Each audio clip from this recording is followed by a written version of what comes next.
The beginning crawl space humidity was 80%. We brought 1,480 pounds of gravel.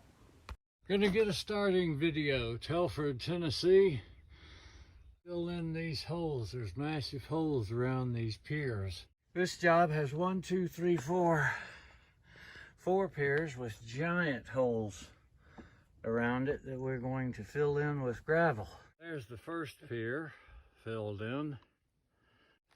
So we have the two worst piers filled in with gravel.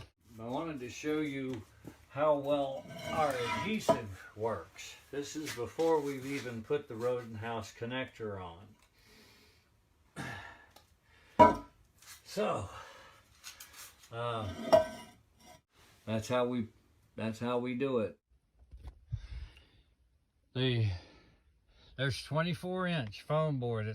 I did the clean out, hung the siding up. Matthew's working on the door there. There's your dimple mat.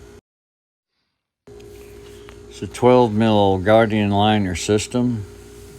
It's a 2-inch foam board all the way around, and installed an April 70 pint per day. Got 7 layers of material around the door area so that it can be used for storage.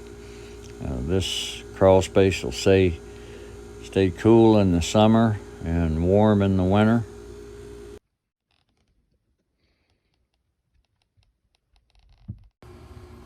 These new home buyers had multiple crawl space contractors out to their home before the real estate agents referred them to us. We're awfully glad we found them. Once again, we were twice the quality at half the cost.